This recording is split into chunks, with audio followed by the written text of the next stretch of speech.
up, everybody? Welcome back to the J-Team Brand Podcast. Your host, Josh Pizarro here with Douglas Sellerman Real Estate. And I got two special guests here with me from the rap group ROT, Tay and Muggs. You know, I wanted to bring you guys on to the JTB and, you know, give a little bit about your background in the music industry and, you know, your hustle and that, you know, getting that brand out there and that music out there, man. So, say what up to the JTB audience. Yeah, pleasure, man.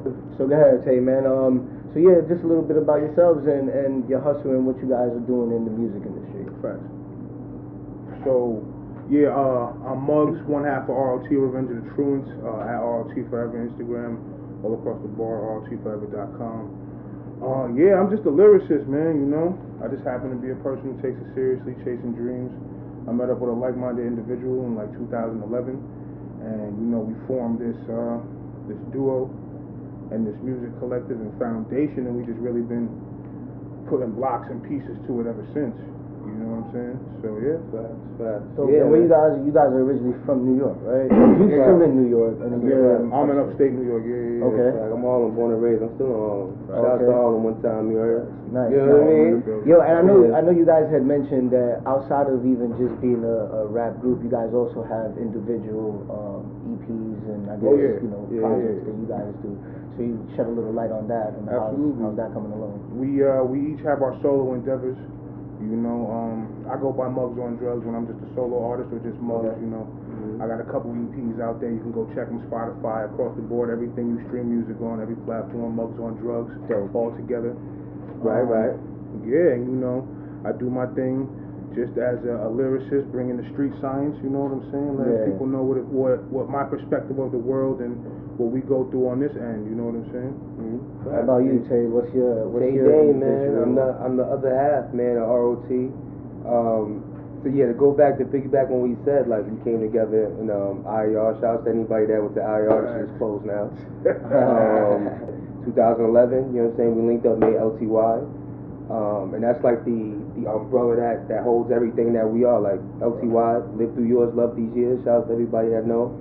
You know what I mean? We just been building from there. So 2011 was LTY, and then first it was like Muggs and getting Muggs music out. Like I did producing, I did the engineering, and so you like you know how to beat make and you because we'll get into it, man. We've been like a 2-man band, 3-man band. Shout out to Stiz, like we've been 3 dudes running forever. Recently, we've gotten more pieces, but it's like even to like the videos, like I shoot all our videos, like majority. You know what I mean? Awesome. Anything I'm not in, obviously. Distribution and marketing and all that. Yeah, doing as much as you can on your own. You know what I'm saying? That's a big deal, man, because we have a lot of artists. We were talking in the backdrop, you know, we have a lot of artists that, you know, are still dependent on deals to get their music out, and it's an era that we live in that we have the, you know, I guess the means to distribute our own shit when it comes to the creative, you know what I mean, and it's good to see that you guys are taking advantage in the era that we live in. Yo, that's a fact, because the internet is the new label, you know what I'm saying? It's the engine that pushes shit now, but what I'll say to that is, like, I feel like a lot of guys aren't trying to get signed. They're trying to get signed for the attention. Getting signed. Yeah, it's the quicker attention. Thinking that that's what it's gonna get you. Right, and get other aggregators to put your music out and shit.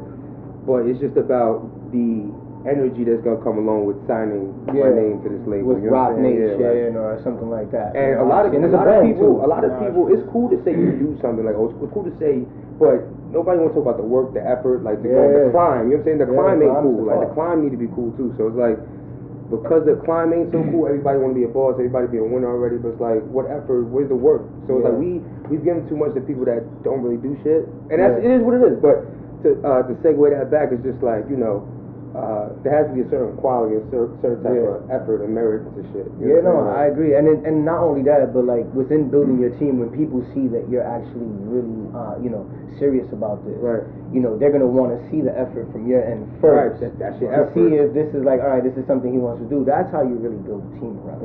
A lot of people don't want to put that effort out. You know what I'm saying? So back to that, like you said, like you got to do if you want to do a certain amount of work on your own and put in the time or the energy or the money on your own, you'll get it. You know what I'm saying? Because there's enough people. You can create enough of a web for yourself. You know what I'm saying? But if you somebody that don't want to put the time in, don't want to put the money and the effort in, like you glad you mentioned that money too. Because you know what? I've been saying this since I met this nigga. Like, there's always gonna be more time. There's always somebody with more time or more money than you. Agreed. So what are you gonna do with your money and your time? Like, and that's since like 2011. We was young and every day we was together. We had no kids. We just doing all types of shit. You know what I'm saying? So it's like, but there was somebody that even now like. There's somebody that has all the time in the world, don't have to work a job, or they got all the money and resource in the world. Like, so with your time and effort, you gotta do as much as you can to push towards your goal. You know what I'm saying? I agree 100%. And if you do that, you don't necessarily have to sign. No, I agree. Wait, you mentioned kids. So you guys have kids? You guys have family? I'm married with children. Oh, okay. He's married. How about yourself?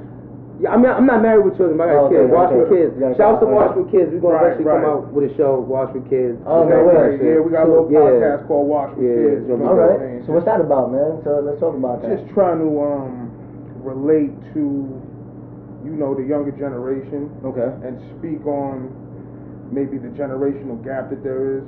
Because listen. Like the generational misunderstanding, I'll say. Right. Which is always there in like old people and young people. Like, Like you hear old people calling young people fucking lazy. Millennials are lazy. You hear it so often. How about I just found out? I'm 36 years old, bro. I'm a millennial. I didn't even know. By years standard.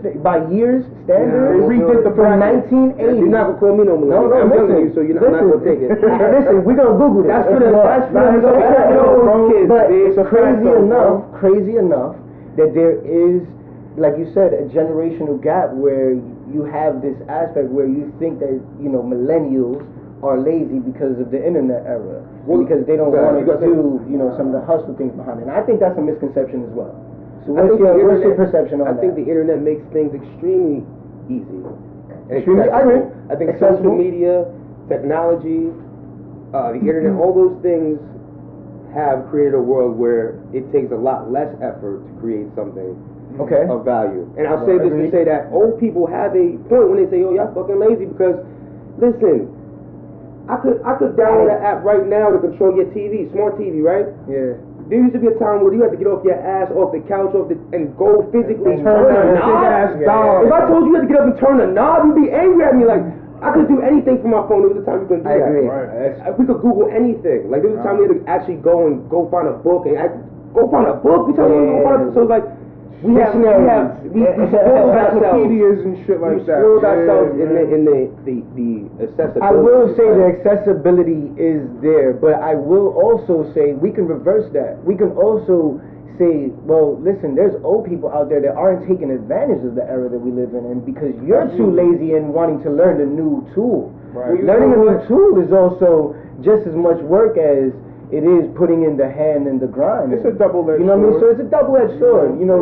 We could really make a argument for conversation's sake behind that. Well, let me say, facts. It's true. You're on that wrong. They're not wrong. I'm not here to his point is at the same time, man, there's older people out there that don't understand that you're not supposed to open that email that's asking you for your bank account and click on the fucking link and then wonder why African asked you for $1 million, your social security number, even outside of the scams. Perfect example. If I go to a 50-year-old who isn't computer savvy and I tell them about Google AdWords or just Facebook marketing, they're not going to be able to give me they're not going to be able to give me as much information as if I was asking them about a fucking dictionary or about something like that. So I get it. But now, that being said, there are people that don't want to learn it. They're like, fuck Facebook, that's just internet. But this is where businesses go. But this is why so many big brands are really folding under pressure when it comes to even retail, Macy's. You have a lot of older CEOs that aren't adapting to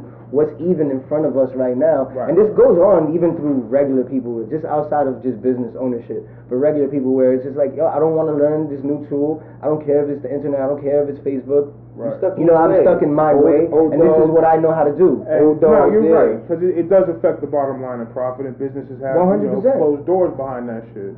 100%, especially in the music industry. You know what I mean? Now more than ever. You know, like you said, distribution is at your hand. So like the music industry is your garage or your bedroom or your closet these days. You know what I'm saying? Like when we was going to school in 2011, that was a big thing that niggas is now just doing it in their bedroom. Yeah. You know? Yeah. Platinum albums is being created in their bedroom. Mm-hmm. You know and what that's I'm saying? fine. Shouts to that. You know that's how we got. That's how we started this shit. But the reality is, not everybody had 50, 100,000, 200,000 to bring a real band in and playing. Right. Your music for you. And so many years of that happening, they started to develop the technology. Let me ask you a question. Yeah, absolutely. How do you feel about the DJ Khaled being upset he ain't reached number 2 and complaining about that? You know what? For me, it's just like crying over, a couple mil. So that doesn't make me any difference. And like not only that, but like. You're crying over winning? Okay, that's how For me, it's like, no, I get it. Listen, the competitiveness, I understand it, but it doesn't really mean that you have to go out in public and kind of like make an outcry about it. So that's just my opinion. I think he made a real big deal about the accolade of it. But like you said, music industry is really a lot about a look, a fame, a kind of like what they're, your whole facade and what you're putting out there. That's what I feel like. Not all music, excuse me, but like, that speaks to Western culture in general. Everybody's a victim. Everybody wants to play the victim. You know what I'm saying? And it's like when we was growing up, that we was all victims, but it's like nobody was standing on the soapbox. Yeah. Yeah, I agree. So, education wasn't afforded to us the way it is now. Right. And when I say afforded to us, I mean in the sense of YouTube and Google, because the reality is there's still a gap in the education that's being put out there. I read an article the other day that said you could pretty much piece together a master's degree on YouTube. Yeah, 100%. Yeah, if you're taking that shit serious, the information is there. The information is there. Yeah, the information if you put it to use. I agree. Right. I mean, but like me myself, I went from a 10-year career, doing the I guess the comfortable thing into real estate. And for me, I learned real estate not at home. I didn't have anybody that owned any homes or anything like that. I learned it through the internet. I learned everything investing and all that stuff through the internet. So for me, I saw the opportunity in it, so I jumped at it. And that's the difference. Like, if you see opportunity for it, you'll seek it. Like, because at this point, it's everywhere. Like, you can get the information you want if you're looking for it. You know what I mean? Before, it was extremely hard to find the same information you would have wanted 25 years ago. You understand? Like, So out of all this, man, what current projects are you guys rocking with, bro? Because I know we getting deep into the whole I want to make sure that we put some light into some of your projects that you currently have and shit. Between me, my solo stuff, his solo stuff, and ROT, we got like a bunch of shit. We started 9-6. You got 13 projects already. Nice. That's on Spotify everywhere. You can download them, stream them, whatever. I got a new project called 9-6 coming up. It's basically like a 14-track. I call it. It's not an album. It's a tape. You know what I'm saying? But I grew up around 96th Street. You feel me? On the east side, and I just remember the 96th Street train station on Lexington Avenue always being packed with people, and it was just when you get to 96th Street, things change. Yeah. But it's a drastic change. It's a night and day in New York City. I agree. Back in the day, especially. So when you go north of 96th Street and you heading uptown, within a block is projects and right after the hospital. Right. Exactly. Precisely. Right after the hospital. If you go south of 96th Street, it's Park Avenue. They got flowers everywhere. People is chilling. You know what I'm saying? So it's like I just really wanted to shed light on the dichotomy of that. Yeah. And throughout New York City, believe it or not, it's like we have that vibe. Absolutely. It's that literally cross the street, $1 million compared to the projects. It's that, and that in itself is a project. Let's see what happens if we put these type of people. Listen,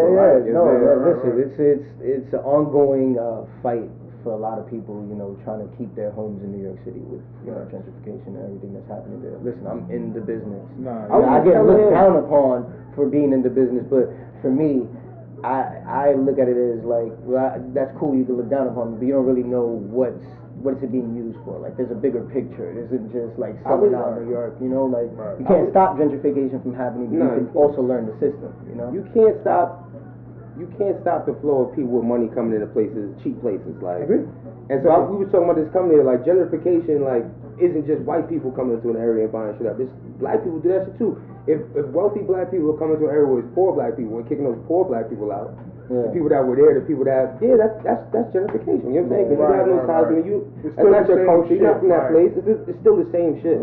It's the breaking of people in this community and the culture they have because they can't pay the rent that you hiking up. So another group of people are coming there and sweeping them out. Like, so at the end of the day, it's just a culture of I have more than you. It's like a it's the have and real you know what I'm saying? So like sometimes that's what I'm trying to depict on that project. You know what I'm saying? Nah, it's a dope project.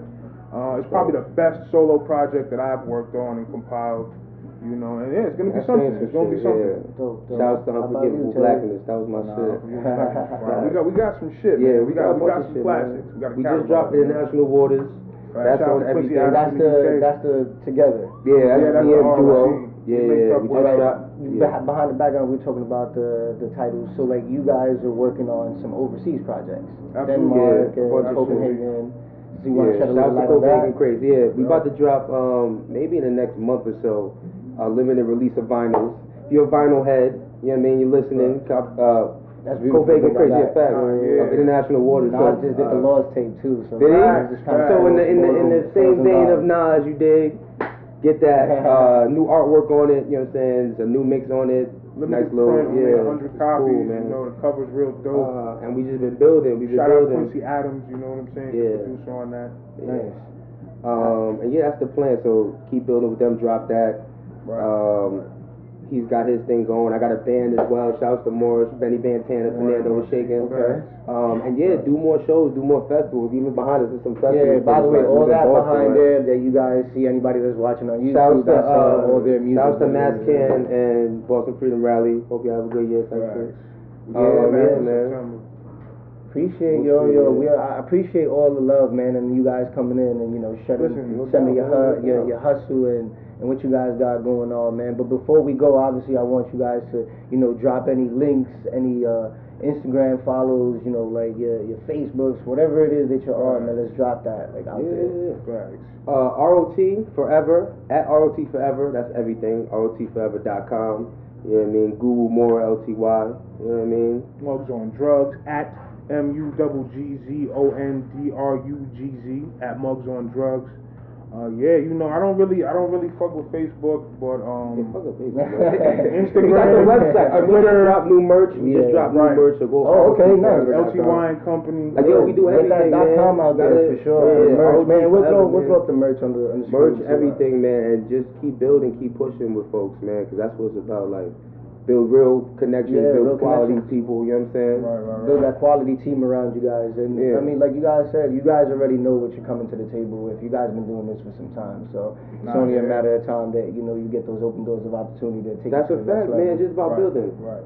Like, real quick to say, like, to go back to what you said in the beginning, like, when you signing a deal, the more you come up to a table with, the more you'll get back. So it's like, if they need to do so much work for you, leverage, like, and so if you just work and you serious about what you're doing, you have you have the heart for this, the passion for it, build it on your own, and then when you get to the table, it'll be a better conversation. Like, it's true. Don't try to suck it yourself. You know what I mean? Like, too many people just try to follow the trend of what's happening, trying to get a viral joint popping. It's a gem right here. You know what I mean? I didn't even have to ask them for the gem. This is a gem right here. Let's facts, bro. You know, come to the table with some leverage, and you get what you want. It's always been about having a catalog for me. Yeah. Like. Which niggas have now. People, we have a decent catalog. Some people just put out one mixtape, one album a year. Expect it. It's like you gotta have that work. So not only when they shine the light, they can see that you've been working, but they can hear the progress. It's important to be able to listen to the progress that you make, sonically. You know what I'm saying? I agree. I agree. Yeah. Well, fellas, man, it was a pleasure. Yo, we appreciate you having us, man. Guys, blessings. Much love. Much love. You already know. And as you guys always know, JTB Podcast, we appreciate you guys for listening. Hope you took some value out of this. Follow these guys, man. They out on their journey. ROT forever. And, yeah, man, they forever. dropping gems. And as always, man, JTB Podcast on absolutely every platform. We love you guys. Take care and leave us a comment and drop a rating, man. We need and that. Subscribe, subscribe, man. They're gonna tell you. Play the guys. Just subscribe. To everybody, man. Fellas, appreciate you guys. Ladies, appreciate you guys. Take care. Facts. All right.